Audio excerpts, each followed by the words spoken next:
નમસ્કાર, જેડેસ ટીવીમાં આપનું સ્વાગત છે. હું છું સંજય રાવલ. હવે આગળ વાત કરીએ તો જામનગર એરપોર્ટ ખાતે મધ્યપ્રદેશના મુખ્યમંત્રીએ વનજીવીઓ અને જંગલોને લઈને આપ્યું મહત્વનું નિવેદન.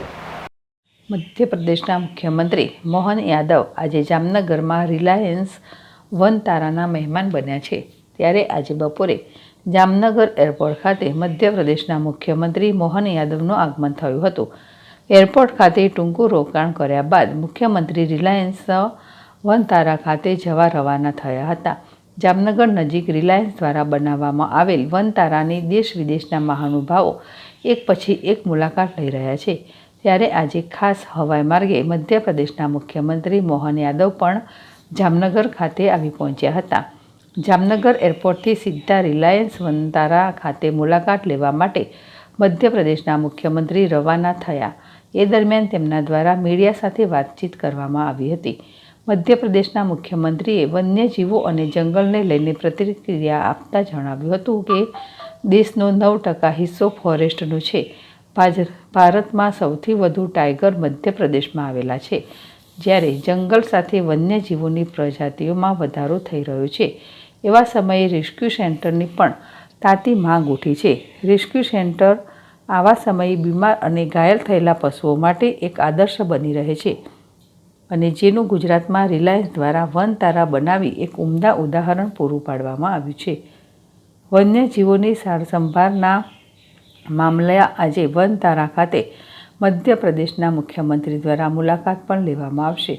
વધુમાં પ્રતિક્રિયા આપતા મધ્યપ્રદેશના મુખ્યમંત્રીએ જણાવ્યું હતું કે વન્યજીવો અને જંગલ મામલે ગુજરાત આદર્શ છે અને મધ્યપ્રદેશ તેનો ભાઈ છે. ત્યારે ખાસ મધ્યપ્રદેશના મુખ્યમંત્રી આજે જામનગરમાં પશુઓના સૌથી મોટા રેસ્ક્યુ સેન્ટર વનતારાની મુલાકાતે આવી પહોંચ્યા છે. જ્યારે ભારતના વડાપ્રધાન નરેન્દ્ર મોદીના 11 વર્ષના સુશાસન મામલે મધ્યપ્રદેશના મુખ્યમંત્રીએ પ્રતિક્રિયા આપતા જણાવ્યું હતું કે વડાપ્રધાન નરેન્દ્ર મોદીનો 11 વર્ષનો શાસનકાળ સુશાસનકાળ છે. મોદીજીના કાર્યકાળમાં અનેક ઉપલબ્ધિઓ મળી છે, જેની ઘણા લાંબા સમયથી જરૂરિયાત હતી. મોદીજીનો કાર્યકાળ સમગ્ર ભારતને ગૌરવવંતું બનાવતો કાર્યકાળ છે. हर्षल खंदेड़िया, जेडेस टीवी, जामनगर। का है और देश का 9% एरिया हमारे फॉरेस्ट का है। वन्य प्राणी की दृष्टि में हमारे अपने मध्य प्रदेश में भारत में सबसे ज़्यादा टाइगर अगर कहीं पाए जाते तो मध्य प्रदेश में है। सबसे ज़्यादा लेपर्ड हमारे यहाँ देश में पाए जाते हैं।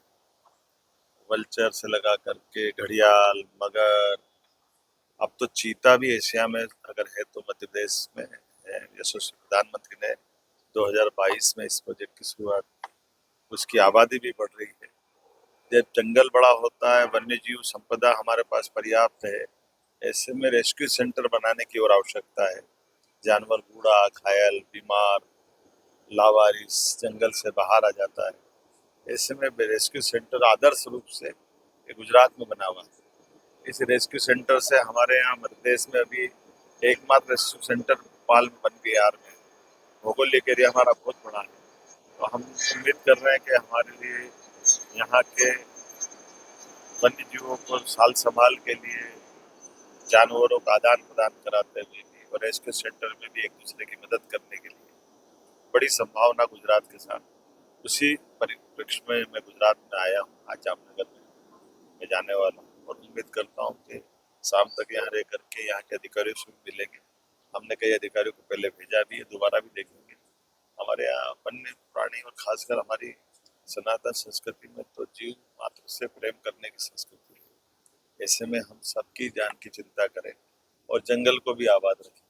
गुजरात आदर्श से मध्य प्रदेश उसका भाई है। मेरी अपनी ओर से कार्यकाल स्वर्णिम कार्यकाल है। श्रीमान नरेंद्र मोदी जी के कार्यकाल में ऐसी उल्लेखनीय उपलब्धियां हुई जिसकी लंबे समय से दरकार थी। आजादी के बाद सच्चे अर्थों में तीसरी बार सरकार इस जन से बनाई। ये माननीय मोदी जी का कार्यकाल नहीं, पूरे भारत को गौरव करने वाला कार्यकाल है। हम तो देखने आए ना, इसीलिए हम मध्य प्रदेश से मिलकर के उनके साथ गुजरात में काम करें।